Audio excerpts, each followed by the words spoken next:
Hello amigos.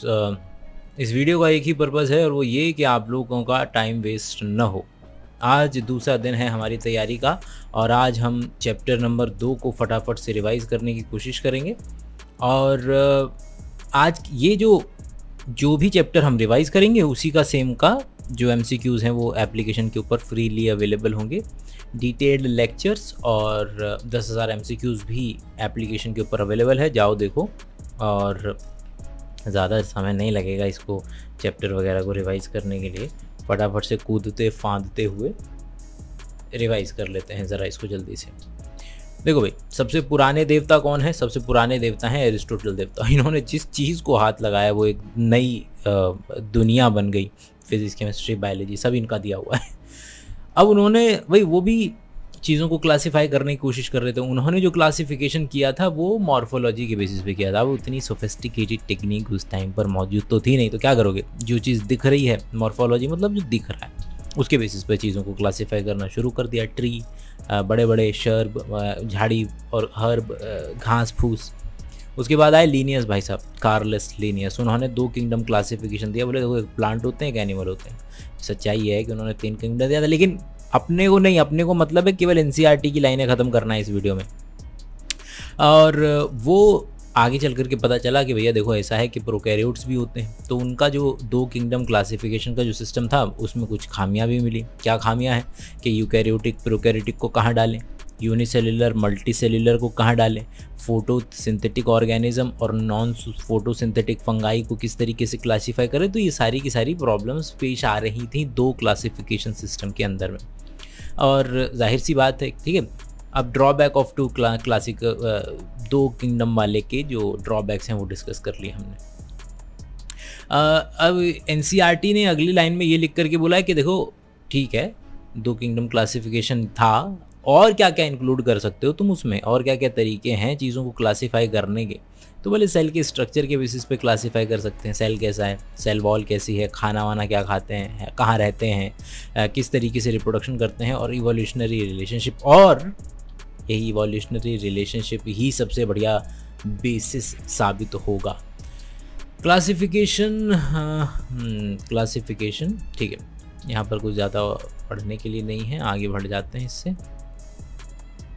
ठीक, next detailed वाले lecture चाहिए वाले, ये तो वो है बायोशाला की एप्लीकेशन पे है। हाँ, तो इन लोगों ने क्या बना करके दे रखा है, इन लोगों ने बना करके दे रखी है हमको टेबल। तो टेबल देख लेते हैं एक बार ज़रा।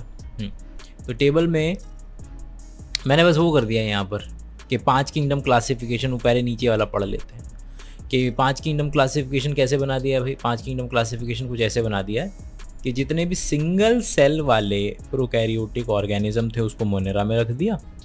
उस मोनेरा से आगे चल कर के सिंगल सेल यूकैरियोटिक ऑर्गेनिज्म बन गए थे जिसको हमने प्रोटिस्टा में रख दिया। प्रोटिस्टा से आगे खाने के बेसिस पे कि अपना खाना खुद बनाते हैं तो प्लांट, दूसरे पे डिपेंड करते हैं तो एनिमेलिया, डिकम्पोजर हैं तो फंगस। तो हमने इस बेसिस पर ये 5 किंगडम क्लासिफिकेशन बना करके फेंक दिया। अब वही थोड़ा सा डिटेल के अंदर में NCERT वालों ने थोड़ा दिखाया हुआ है। तो बस ये रहा कि जो मोनेरा है उसके अंदर में तुम्हें फ्लैजिला मिल जाएगा, सेल वॉल मिल जाएगी। सेल वॉल जो है वो पेप्टिडोग्लाइकन की बनी हुई है, वो मिल जाएगा। यही चीज़ें जो इसने लिखा हुआ है उसी को मैं बस बता दे रहा हूँ। तो ये सारी चीज़ें हो गई। मोनेरा जो है, बैक्टीरिया जो है, दुनिया में जितने भी तरीके के न्यूट्रिशन है सारे के सारे शो कर देते हैं। आँख बंद करके लिख दो। प्रोटिस्टा की बात करते हैं, सिंगल सेल हैं, एक सेल के बने होंगे, लेकिन न्यूक्लियस होगा। तो ये न्यूक्लियस आ गया है। कुछ में सेल वॉल नहीं होती है और कुछ में सेल वॉल मिल जाएगी। फंगस की बात कर लेते हैं। अच्छा, इनका जो प्रोटिस्टा है उसमें भी सभी तरीके का ऑलमोस्ट न्यूट्रिशन देखने के लिए मिल जाता है, खुद भी ऑटोट्रॉफिक भी और हेटेरोट्रॉफिक भी। फंगस की अगर बात करें तो ये यूनिसेल्युलर भी हो सकते हैं, मल्टीसेल्युलर भी हो सकते हैं, ज़्यादातर मल्टीसेल्युलर हैं। और इसमें इनकी जो सेल वॉल होती है वो काइटिन की बनी होती है। काइटिन बना होता है एनेसिटाइल ग्लूकोसामीन का। कुछ भी हो जाए ऑटोट्रॉफिक न्यूट्रिशन शो नहीं करेंगे। तो हेटेरोट्रॉफिक या फिर सैप्रोफिटिक के दूसरे पर निर्भर रहेंगे अपने खाने के लिए। प्लांट में प्लांट है जो है वो यूकैरियोटिक है, न्यूक्लियस मिल जाएगा। सेल्यूलोज सेल वॉल जो है वो सेल्यूलोज की बनी हुई है। न्यूक्लियर मेम्ब्रेन है ही, टिश्यू ऑर्गन ठीक है, अपना खाना खुद बनाते हैं, ऑटोट्रोफिक हैं। एनिमेलिया की हम बात करें तो सेल वॉल नहीं होती है और न्यूक्लियस जो है वो होता है, और इसके अंदर में ज़्यादातर अपना खाना खुद नहीं बनाते हैं, ज़्यादातर के अपना खाना खुद नहीं बनाते हैं। और होलोजोइक न्यूट्रिशन, वो याद है अमीबा वाला जो पूरा का पूरा निवाला खाना, उसको बोलते हैं। 5 किंगडम, ये वाला पैराग्राफ आपको क्या बोलने की कोशिश कर रहा है कि भैया R.H. विट्टेकर भाई साहब थे जिन्होंने 5 किंगडम क्लासिफिकेशन दिया था, और वो 5 किंगडम ये रहे। और जो क्राइटेरिया इस्तेमाल किया था वो क्या था, वो था सेल स्ट्रक्चर, ये देखो prokaryotic eukaryotic, prokaryotic eukaryotic cell. Body organisation, एक सेल का बना हुआ है, मल्टी सेलुलर है। Mode of nutrition, autotroph, heterotroph, decomposer. ये रिप्रोडक्शन भी है इसके अंदर में कि ये आपका ज़्यादातर एसेक्सुअल और ये वाले ज़्यादातर सेक्सुअल। तो ठीक है, तो ये बेसिस रहे जिनके बेसिस पर मोटा माटी 5 किंगडम क्लासिफिकेशन को बनाया गया है। और एक नया पैराग्राफ ऐड कर दिया गया था आपका, और वो था 3 डोमेन सिस्टम का, कि ये सबसे लेटेस्ट सिस्टम है। तो बोले क्या करें, बोले कि ये जितना भी है ना, प्रोटिस्टा, प्लांट, एनिमेलिया, फंगस, इसको सबको एक में डालो। इसको क्या डोमेन दे दो, इसको यूकैरिया डोमेन का नाम दे दो, ठीक है। और मोनेरा को डिवाइड करो 2 और में। मोनेरा को डिवाइड करेंगे हम किस में, आर्के बैक्टीरिया, और किस में, दूसरा क्या है, बैक्टीरिया। इस तरीके से हम डिवाइड करेंगे मोनेरा को। तो 3 डोमेन बन जाएंगी हमारे पास। क्या है वो 3 डोमेन, आर्किया, मोनेरा और तुम्हारा यूकैरिया, ये 3 हो गए। और इसी 3 डोमेन सिस्टम को 6 किंगडम क्लासिफिकेशन भी बोल देते हैं, क्योंकि मोनेरा को आपने 2 में डिवाइड कर दिया है। आगे बढ़ते हैं। 5 किंगडम क्लासिफिकेशन के अंदर में शॉर्ट कमिंग्स देख लेते हैं कि क्या क्या रह सकते हैं, जो कि 5 किंगडम क्लासिफिकेशन दूर करता हुआ नज़र आता है। ये वाले पैराग्राफ में तो बस एनसीईआरटी रोती है कि भाई पहले तो ऐसा होता था, पहले जो है ब्रू ग्रीन एल्गे जो बैक्टीरिया है, फंगस, मॉस, इनको ये सबको पता नहीं कहाँ कहाँ रखा हुआ था। क्लेमाइडोमोनाज और स्पायरोगायरा जो हैं वो भी अलग तरीके से रखे हुए थे। तो एनसीईआरटी बस यही रोती रहेगी कि भाई पहले जो चीज़ें साथ नहीं होनी चाहिए थी वो भी साथ में रखी हुई थी, ठीक है। अभी आर्किया कौन है, कैसे है, ये 3 जो डोमेन बने पड़े हैं, बैक्टीरिया, आर्किया और यूकैरिया, तीनों में क्या डिटेल्ड अंतर है वो एनसीईआरटी की लाइन में तो नहीं है। लेकिन हाँ, अगर तुमको पढ़ने का मन हो तो एप्लीकेशन पे जाओ, वहाँ जाके पढ़ लेना। आइए ज़रा थोड़ा आगे बढ़ते हैं। ये वाले में बताने की कोशिश कर रहा है कि भैया थोड़ा सा पीछे रखते हैं इसको, हाँ फिट तक, ठीक है। ये वाला पैराग्राफ डिस्कस कर लेते हैं भाई, क्योंकि मैं एनसीईआरटी की लाइनें तो पढ़ा नहीं रहा हूँ, तो अगर तुम्हें नहीं भी दिखेगा तो पैराग्राफ पता चल जाएगा कि किस में क्या जिक्र चल रहा है। वाइल ग्रीन भाई कि जो बोल रहा है कि प्लांट एनिमल, उसके अंदर में फंगस के अंदर में तो काइटिन की सेल वॉल थी, और प्लांट के अंदर में सेल्यूलोज की सेल वॉल है, डिटेल डिस्कस कर चुके हैं अपन। यहाँ बोल रहा है कि जो पहले प्लांट में रखा जाता था, एल्गे, क्लेमाइडोमोनास, क्लोरेला, ये सारे के सारे अब उठा करके किंगडम प्रोटिस्टा में शिफ्ट कर दिए गए हैं। यहाँ ये वाली बात बता रहा है।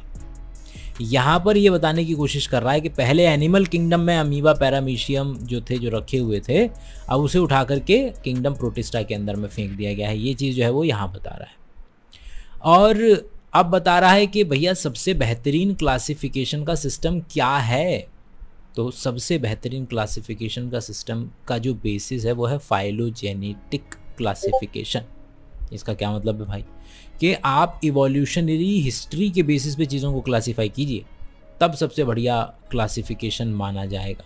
अब इवोल्यूशनरी हिस्ट्री भी तो बहुत सारे तरीक़ों से पता लगाई जा सकती है, मॉर्फोलॉजी से, एनाटमी से, है ना, फिजियोलॉजी से, केमिस्ट्री से, डीएनए के सीक्वेंस से। तो सबसे बेहतरीन तरीका फाइलोजेनी का पता लगाने का है डीएनए का सीक्वेंस, ये बताने की कोशिश कर रहा है वो। बाकी बोल रहा है इस वाले पैराग्राफ में, बोल रहा है देखो ये ऐसा है कि हम जो हैं ये जो चैप्टर है इसके अंदर में क्या करेंगे, ये वाला जो चैप्टर है इसके अंदर में हम डिटेल में देख लेंगे मोनेरा, फंगस, प्रोटिस्टा को, और चैप्टर 3 और 4 में हम एनिमेलिया और प्लांट को देख लेंगे। ये बात वो कह रहा है इस पर्टिकुलर पैराग्राफ में।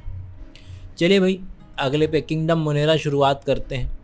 तो सबसे पहले पैराग्राफ में तो यही बोल रहा है कि भाई पहली बात तो ये समझ लीजिए कि एक सेल के बने होंगे और प्रोकैरियोटिक होंगे, हर एक तरीके के हैबिटाट में मिल जाएंगे। Hot spring, desert, snow, deep ocean, जहाँ सोचिएगा वहाँ आपको ये जो है देखने के लिए मिल जाएंगे। ओके, देखते हैं इधर क्या लिखा हुआ है। बैक्टीरिया कैन फाउंड एवरीवेयर, ठीक है, सबको मालूम है। इनकी शेप के बेसिस पर भी बहुत अच्छे से क्लासिफाई किया जा सकता है। गोल कोकस, रॉड जैसे बैसिलस, कॉमा शेप्ड विब्रियम और स्पायरल जो हैं स्पिरिलम। नाम याद रख लो, लैक्टोबैसिलस। स्पायरल में स्पायरुलिना नहीं आएगा यहाँ इसको हटाइए, गलत दिया हुआ है। स्पायरल में हेलिकोबैक्टर पाइलराई, और तुम्हारा जो इसको हटा देते हैं हेलिकोबैक्टर वाला, हेलिकोबैक्टर पाइलराई। विब्रियो के अंदर में विब्रियो कॉलेरा आ जाएगा तुम्हारा। स्पायरल के अंदर में ये रहा है ना, हेलिकोबैक्टर पाइलराई। चलिए ज़रा आगे की तरफ चलेंगे। ठीक है, देख लिया। आइए ज़रा यहाँ पर आइए, जहाँ पे तशरीफ़ लेके आइए। क्या बोल रहा है भाई? बोल रहा है कि जो इस वाले पैराग्राफ में आपको बताने की कोशिश कर रहा है कि दुनिया में जो बैक्टीरिया है वो सबसे ज़्यादा मेटाबॉलिक डाइवर्सिटी शो करते हैं, जो आप सोच सकते हैं। फोटोसिंथेटिक, ऑटोट्रॉफिक, कीमोसिंथेटिक, लिथोट्रॉफिक, फलाना ठिकाना सब। अब आइए यहाँ देख लीजिए ज़रा, थोड़ा सा हमने अपने बेसिस पर उसको याद रखने के लिए ज़रा थोड़ा सा आसान तरीके से उसको बना लिया है कि बैक्टीरिया जो है, बैक्टीरिया भाई या तो भाई एरोबिक होगा या तो एनाएरोबिक होगा, या तो ऑक्सीजन का इस्तेमाल करता होगा या तो नहीं करता होगा। और उसके अंदर में भी फैकल्टेटिव और ऑब्लिगेटिव है, फैकल्टेटिव है और ऑब्लिगेटिव है। मतलब कि ऑक्सीजन की कंसंट्रेशन के मुताबिक बैक्टीरिया जो है वो एरोबिक और एनाएरोबिक हो सकता है। फैकल्टेटिव का मतलब है कि भाई ठीक है एरोबिक मिल जाएगा, माहौल तो बढ़िया है। ऑब्लिगेट का मतलब होता है नहीं, मेरे को एकदम एरोबिक चाहिए। फैकल्टेटिव एनाएरोबिक हो जाएगा, भाई एनाएरोबिक मिल जाएगा तो बढ़िया। ऑब्लिगेट एनाएरोबिक, मेरे को एनाएरोबिक ही चाहिए। तो ये है, तो ये थोड़ा डिटेल में चलेगा, एनसीईआरटी की लाइन में था नहीं, बस बता दे रहे हैं। अब बैक्टीरिया जो है वो आपका खुद खाना बना ले तो ऑटोट्रॉफिक, नहीं तो हेटेरोट्रॉफिक। ऑटोट्रॉफिक के अंदर में भी फोटो ऑटोट्रॉफिक के कीमो ऑटोट्रॉफिक, वही जो यहाँ इस पर्टिकुलर पैराग्राफ में लिखा है वही देखते हुए हम चलेंगे। आइए ज़रा अगले पैराग्राफ पे आइए। अब आ गए हैं हम आर्के बैक्टीरिया के ऊपर में। आर्के बैक्टीरिया क्या कह रहा है? ये तो चरम सीमा पर है हार्श कंडीशन में मिलने के लिए। जहाँ बहुत ज़्यादा नमक है, हेलोफाइल सॉल्ट है, वहाँ मिल जाएगा। जहाँ बहुत ज़्यादा गर्मी है वहाँ मिल जाएगा। जहाँ बहुत ज़्यादा मीथेन खुद ही प्रोड्यूस करते हैं ये मार्शी एरिया, जहाँ पानी है, ऑर्गेनिक मैटर है, वहाँ पर। और इनकी देखिए, आर्के बैक्टीरिया को बैक्टीरिया से आज की तारीख में अलग कर दिया गया है, और उसके कई सारे कारण हैं और अच्छे कारण हैं कि इनकी जो सेल वॉल है वो अलग है। वहाँ पेप्टिडोग्लाइकिन की है, यहाँ सूडोम्यूरिन की है। जो गाय होती है, रूमिनेंट एनिमल जो होते हैं, गाय के पेट में एक खास हिस्सा होता है रूमन, उसी की वजह से इसका गाय का नाम होता है रूमिनेंट एनिमल। और गाय के पेट में जब वो घास खाती है तो यही बैक्टीरिया उस घास के अंदर में मौजूद सेल्यूलोज को तोड़ सकता है, ग्लूकोज में कन्वर्ट कर सकता है। तो बस यही है कि गाय मिथेनोजन जो होते हैं वो मिथेनोजन जो है वो कन्वर्ट कर देंगे, सेल्यूलोज को डाइजेस्ट कर देंगे सेल्यूलेज से और ग्लूकोज बना देंगे। यहाँ तक कि इनकी सेल वॉल भी अलग है, इनकी तो प्लाज्मा मेम्ब्रेन भी अलग है। हमारा जैसे प्लाज्मा मेम्ब्रेन के अंदर में ज़्यादातर एस्टर बॉन्ड होता है, इनके में ईथर बॉन्ड होता है। अब ये सारा बायोमोलिक्यूल्स में डिटेल में जाएंगे यहाँ पर, ये भी वैसे यहाँ पर तो दिया नहीं, अपन का अपना काम है एनसीईआरटी निपटाना है, ठीक है। चलिए ज़रा अगला आ जाते हैं। अगला जो कैटेगरी हमारे पास है वो है यू बैक्टीरिया, जो कि बैक्टीरिया की ही कैटेगरी है। यू बैक्टीरिया है, इसके पास क्या कैरेक्टर क्या है कि सेल वॉल तो मिलेगी। कुछ हैं जो कि मोटाइल होते हैं जिनके पास फ्लैजेलम भी मिल जाएगा, सबके पास नहीं मिलेगा। इनमें सबसे खास प्रजाति है साइनोबैक्टीरिया की, जो कि जिस तरीके से आज के प्लांट में क्लोरोफिल ए मिलता है वैसे ही साइनोबैक्टीरिया में भी क्लोरोफिल ए मिलता है। मतलब ये लाइट को इस्तेमाल करके अपना खाना बना सकते हैं। सियान कलर ब्लू और ग्रीन से मिलकर बनता है, इसलिए सियान या साइनोबैक्टीरिया या ब्लू ग्रीन एल्गे बोल दो। पहले 1 2 3 पहला फोटोस, भाई अलग अलग तरीके का खाना बनाते हैं ना, तो फोटोसिंथेटिक ऑटोट्रॉफ मतलब लाइट से अपना खाना खुद बना लेंगे। और पानी में जहाँ भी इनको पॉल्यूटेड वाटर मिलेगा वहाँ पागलों की तरह ग्रो करना शुरू कर देते हैं ये। और दुनिया में मालूम है केवल और केवल बैक्टीरिया ही है जो नाइट्रोजन को फिक्स कर सकता है। और ये लोग जो नाइट्रोजन को फिक्स करते हैं वो अपने शरीर के अंदर में स्पेशलाइज्ड सेल्स होती हैं इनकी, जैसे ये नॉस्टॉक एरेनाबीना है। तो देखो दोस्त, ये दोनों सेल तो सेम है, होमोसाइट, होमो सेम, साइट मतलब सेल। ये दोनों सेल अलग अलग हैं, हेट्रोसाइट। और इसमें से इसको कहते हैं हेट्रोसिस्ट, जिसके अंदर में नाइट्रोजन को फिक्स किया जा रहा है। तो ये कुछ एग्जाम्पल हैं आपके नॉस्टॉक, एनाबीना, ये सारे के सारे। दूसरा पॉइंट, कीमोसिंथेटिक ऑटोट्रोफिक बैक्टीरिया हैं। ये सारे के सारे भाई डिकम्पोजिशन बहुत अच्छा करते हैं चीज़ों का। तो हमने जितना भी ऑर्गेनिक मैटर बनाया है उसे इनऑर्गेनिक में कन्वर्ट करने के लिए बहुत ज़्यादा ज़रूरी है कीमोसिंथेटिक ऑटोट्रोफिक बैक्टीरिया, जो कि न्यूट्रिएंट्स की रिसाइकलिंग, नाइट्रोजन की रिसाइकलिंग, फास्फोरस की रिसाइकलिंग, इन सब में हेल्प करेंगे। तीसरा है हेट्रोट्रोफिक बैक्टीरिया, मतलब अपना खाना खुद नहीं बना रहे हैं, कहीं बनाया पकाया इनको चाहिए, जैसे डिकम्पोजर बोल देते हैं इनको, कि ऑर्गेनिक मैटर पे चीज़ सड़ने लगती है, ब्रेड सड़ने लगे, इंसान सड़ने लगे, तो वो सड़ने का मतलब ये है कि वहाँ पे हेट्रोट्रोफिक बैक्टीरिया का आतंक है। भाई दूध है पहले से, तो दूध में जो दही जम रहा है, जो बैक्टीरिया दूध को कन्वर्ट कर रहा है, दूध का इस्तेमाल कर रहा है दही बनाने के लिए, वो उसको फ़र्क ही नहीं पड़ता है कि वो दूध दही बना रहा है कि नहीं बना रहा है, उसको खाना मिल रहा है कि नहीं मिल रहा है, ये बात इंपॉर्टेंट है। तो उसको खाना मिलना चाहिए, तो मिल रहा है वहीं से। तो नाइट्रोजन को फिक्स करना, एंटीबायोटिक बना देना, लेग्यूम वही मटर वटर के पौधों की जड़ों में लग जाता है ये राइजोबियम, और राइजोबियम जो है नाइट्रोजन फिक्स कर देता है। आगे भी चलते हैं ज़रा थोड़ा सा। यहाँ बताने की कोशिश कर रहा है कि भाई ऐसा है कि ये लोग जो है पैथोजन भी हो सकते हैं। आप जानते हैं कि cholera, typhoid, tetanus, citrus canker, तो ये नाम याद रखिएगा। कॉलेरा होता है विब्रियो कॉलेरा से, टाइफॉइड सैल्मोनेला टाइफी से, टिटनेस क्लॉस्ट्रीडियम टिटनी से, और सिट्रस कैंकर डिजीज़ जो है ज़ैंथोमोनास सिट्री से होता है। यहाँ पर ये बता रहा है कि देखो जब बैक्टीरिया की अनफेवरेबल कंडीशन आती है तो वो स्पोर बना देता है, और वो स्पोर बनाता है एंडोस्पोर वाले स्पोर, ठीक है।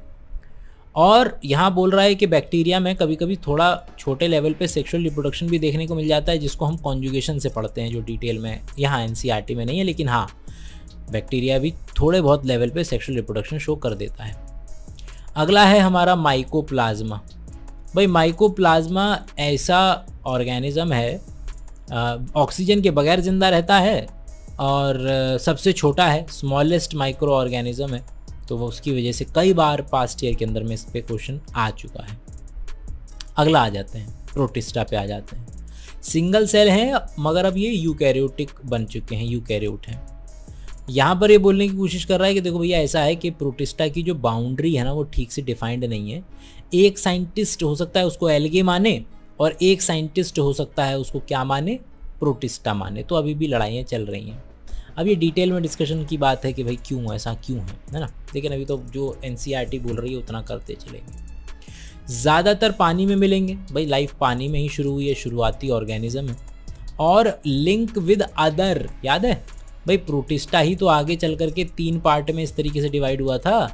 तो ये तीनों से लिंक्ड है, प्लांट से भी, एनिमल से भी, और फंगस से भी, तीनों से लिंक्ड है। और आप देखेंगे कि एनसीईआरटी ने 5 चीज़ें दी हुई हैं, क्रिसोफाइट, यूग्लिनोइड्स, आपका डाइनोफ्लैजिलेट्स, स्लाइम मोल्ड्स और प्रोटोजोन। और आप देखेंगे कि इनमें तीनों में एनिमल, फंगस और प्लांट तीनों के तरीके के कैरेक्टर हैं।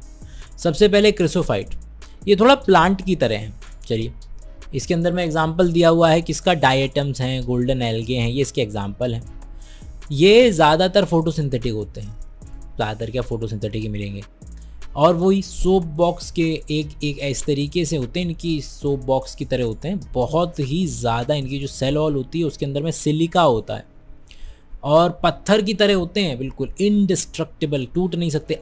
अगर उसके अंदर बैठा सोप बॉक्स जो सेल वॉल है उसके अंदर बैठा ऑर्गेनिज्म मर भी जाएगा, तो वो जो ऑर्गेनिज्म मर गया और सेल वॉल बच गई, वो सेल वॉल धीरे धीरे समुद्र के तल पे सेटल होती चली जाती है।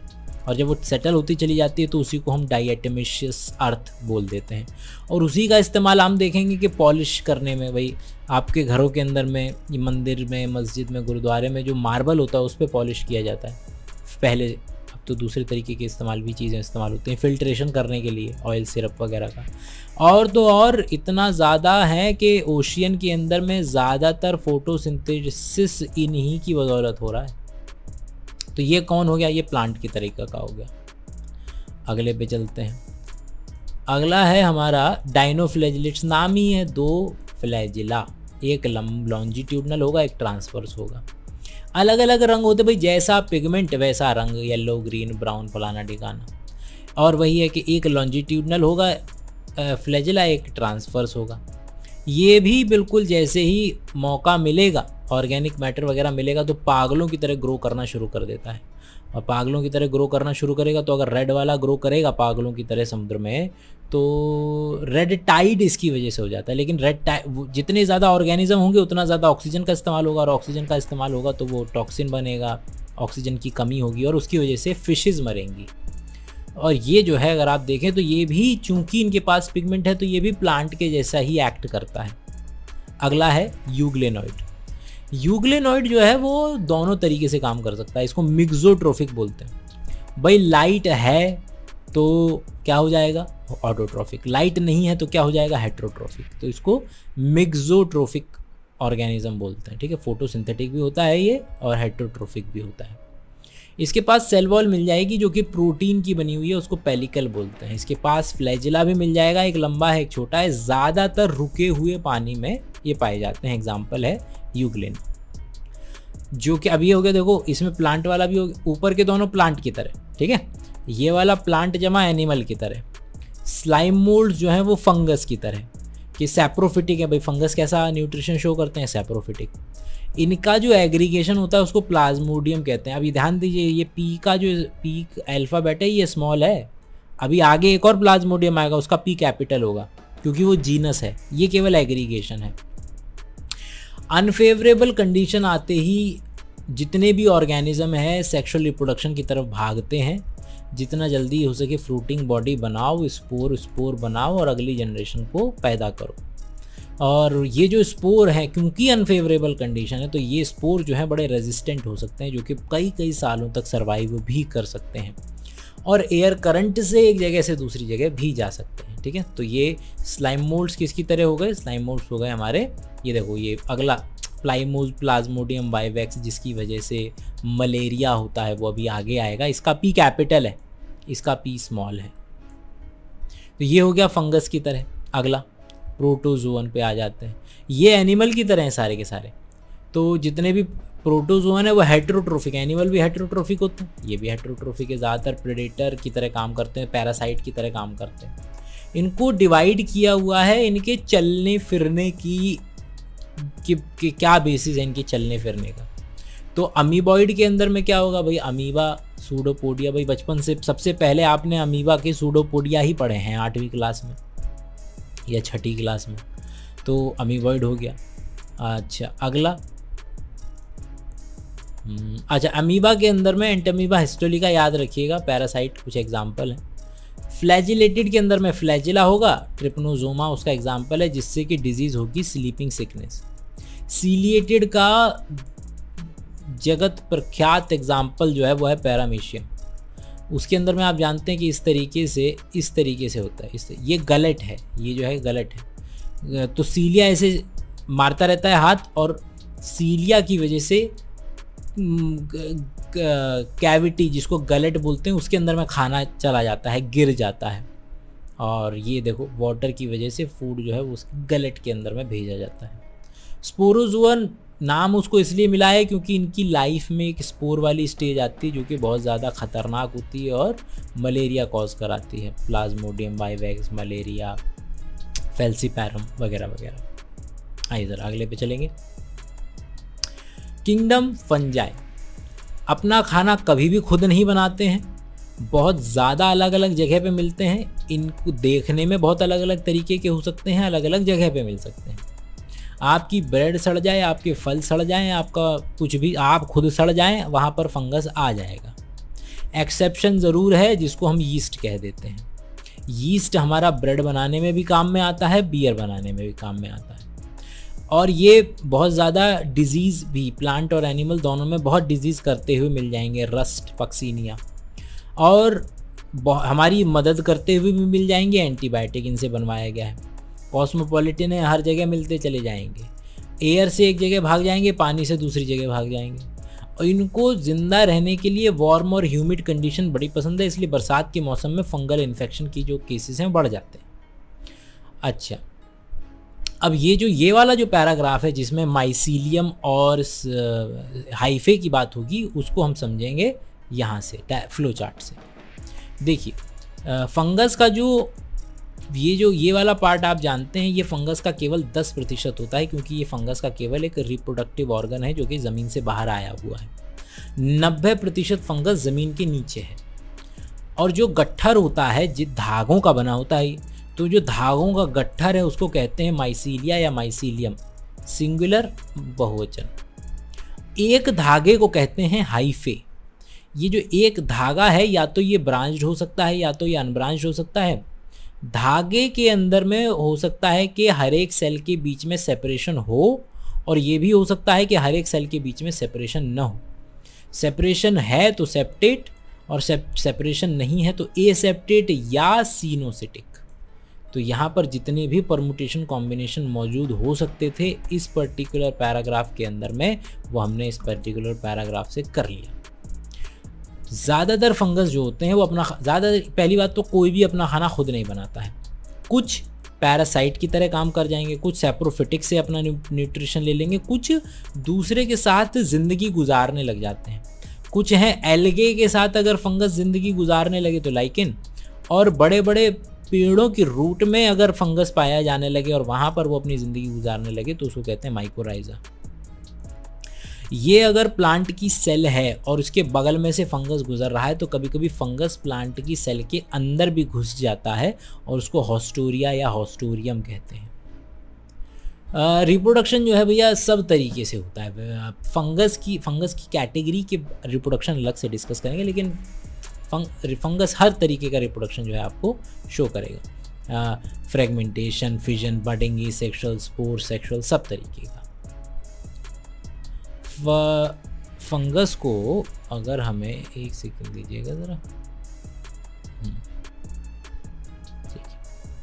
आइए अगला क्या भाई, इसके अंदर में कोनिडिया, स्पोरेंजियोस्पोर, ज़ूस्पोर, सेक्सुअल रिप्रोडक्शन, ऊस्पोर। अच्छा, एक और बात याद रखिए ज़रा कि जो सेक्सुअल स्पोर होता है फंगस का वो उसके नाम पे ही है। मतलब कि ऊस्पोर oomycetes, ascospore ascomycetes, basidiospore basidiomycetes. मतलब कि फंगस का जो नामांकरण हुआ है वो उसके सेक्सुअल रिप्रोडक्शन पे हुआ है। ये बात याद रखिएगा, ठीक है। अब कैसे रिप्रोडक्शन कैसे होता है, यहाँ पूरा का पूरा इसके रिप्रोडक्शन की बात हो रही है यहाँ से पूरे में। हम उस रिप्रोडक्शन वाले पार्ट को अपने लेवल पे देख लेते हैं। आइए ज़रा ये देखिए, ज़रा थोड़ा सा इसको और बढ़ा दें। अब ये देखिए कि क्या होता है कि फंगस जो है, मान लीजिए और बढ़ा देते हैं, रुकिए।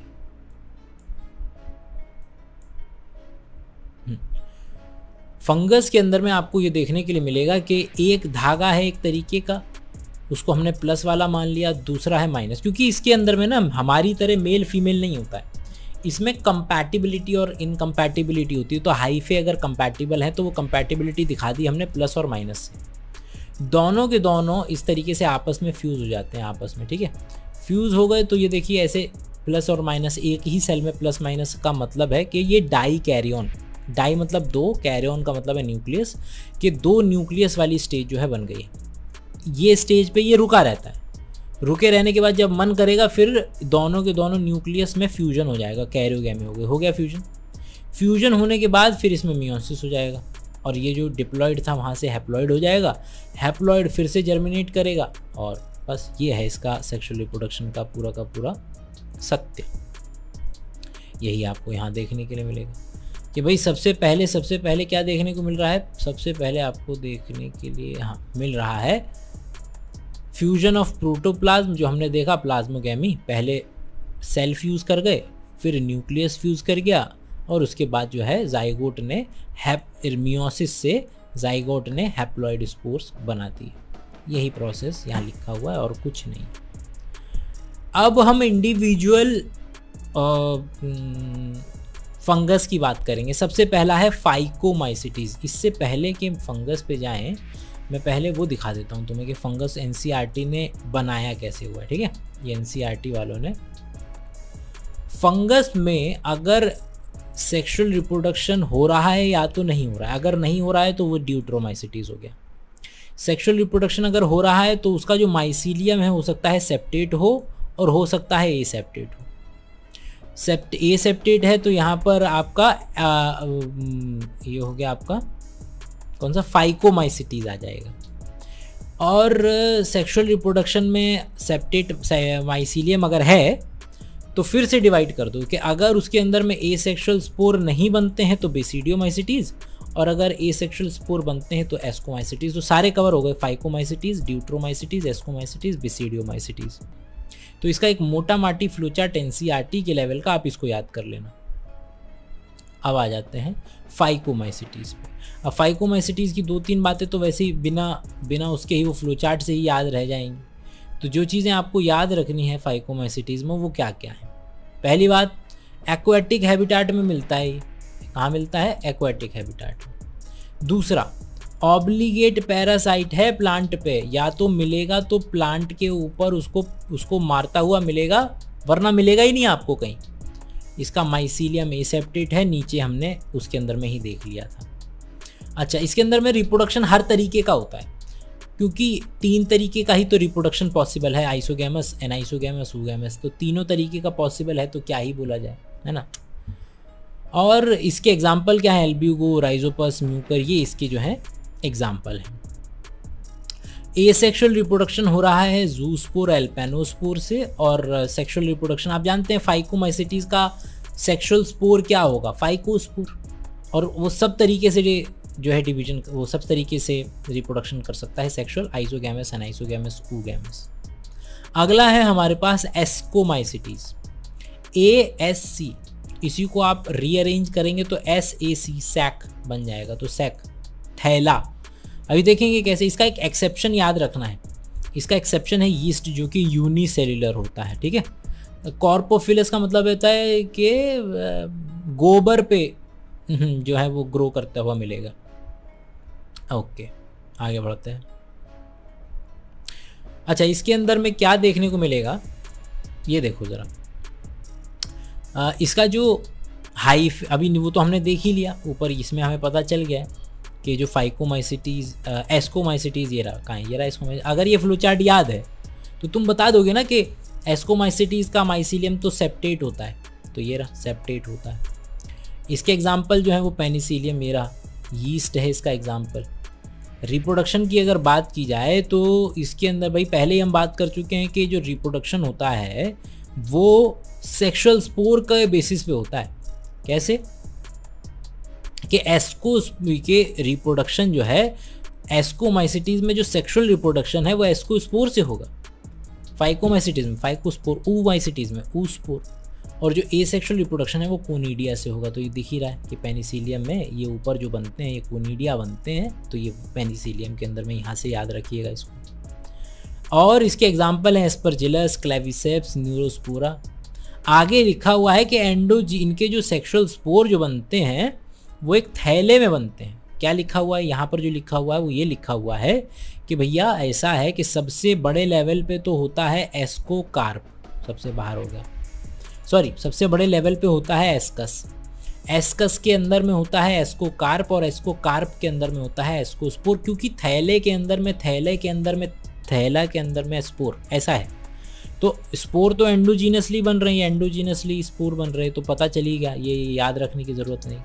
सैक मतलब थैला। तो ये देखिए किस तरीके से अंदर की तरफ बनते हुए नज़र आ रहे हैं।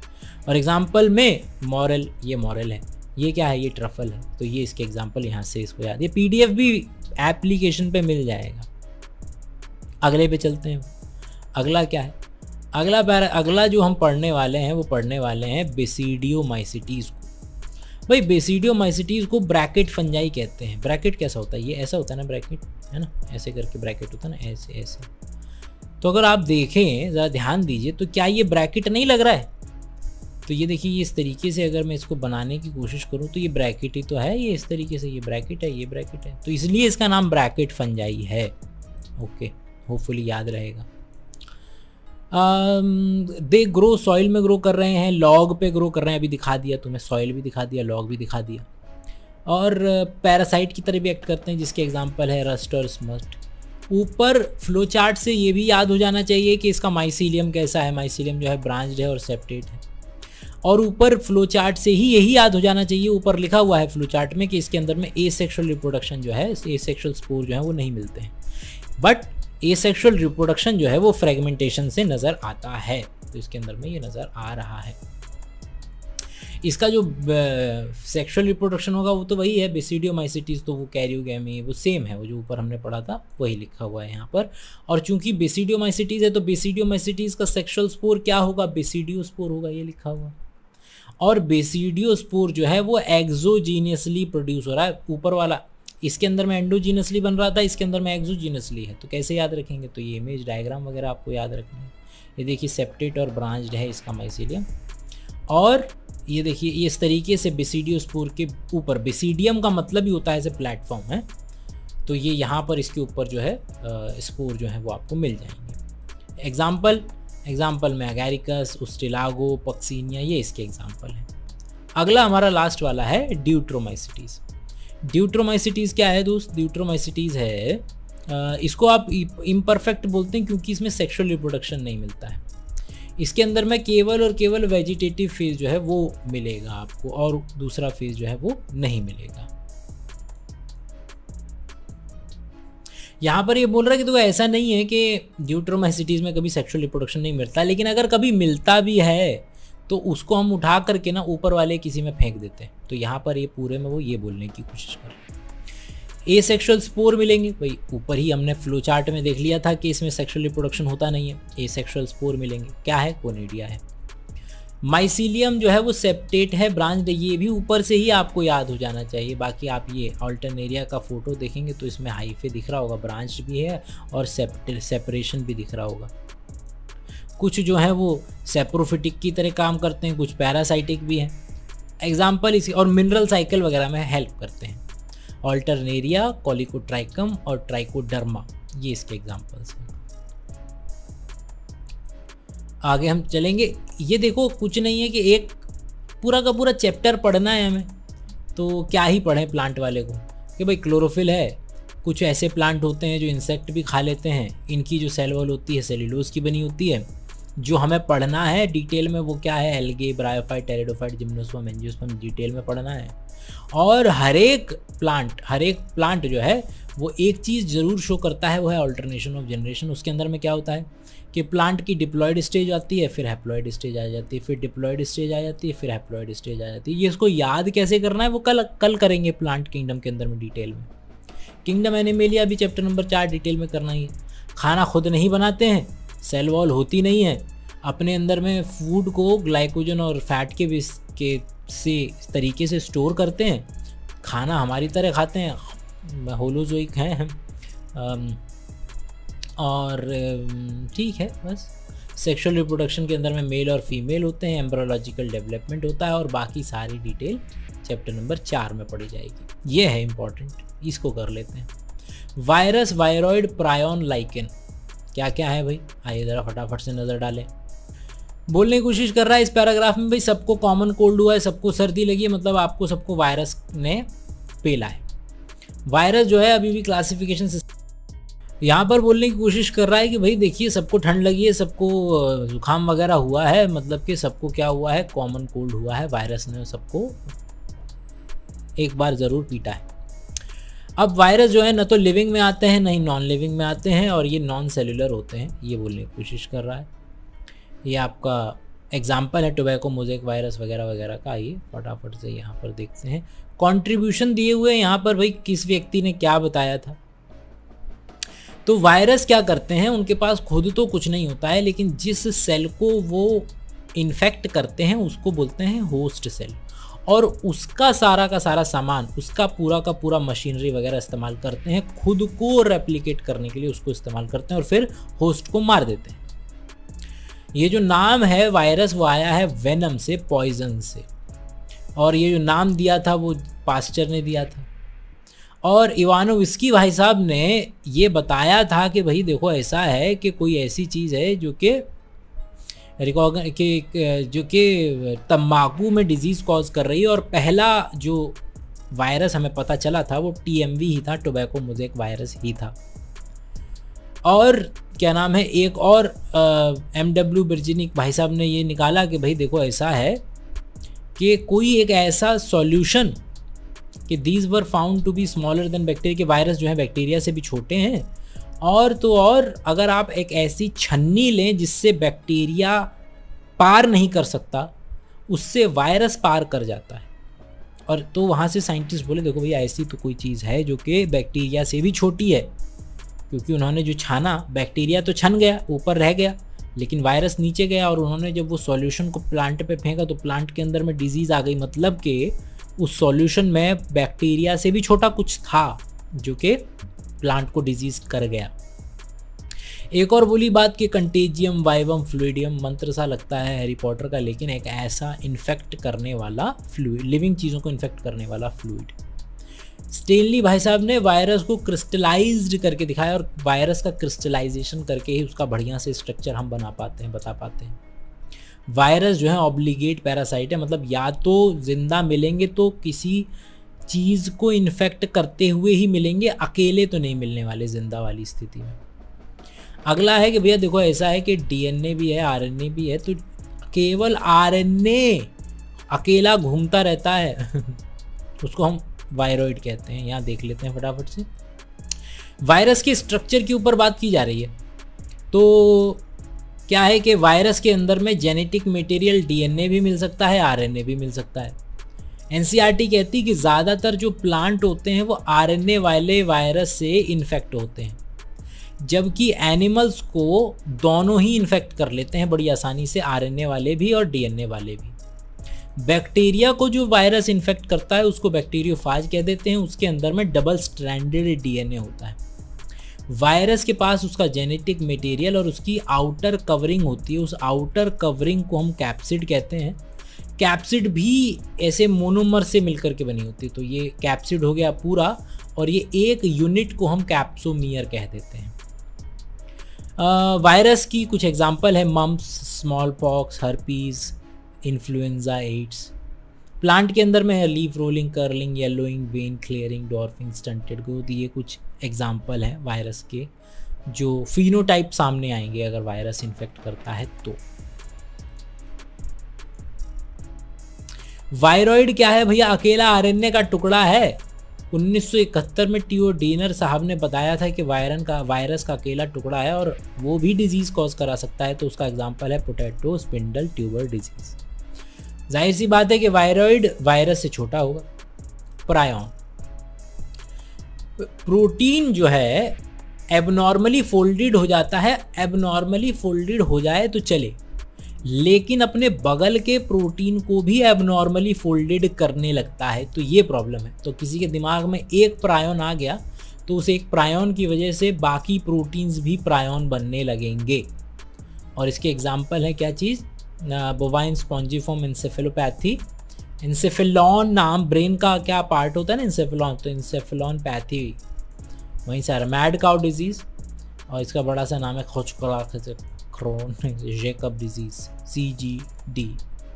लाइकेन हम अभी पहले डिस्कस कर चुके हैं कि एल्गे और फंगस दोनों मिल जाएं तो एल्गे वाले पार्ट को फाइकोबायोन्ट कहते हैं क्योंकि प्लांट की तरह है, और फंगस वाले पार्ट को माइकोबायोन्ट कहते हैं। तो दोनों मिलकर के एक दूसरे की हेल्प करते हैं, एक दूसरे को मिनरल वगैरह दे देता है, एक दूसरे को जो है वो खाना वगैरह दे देता है।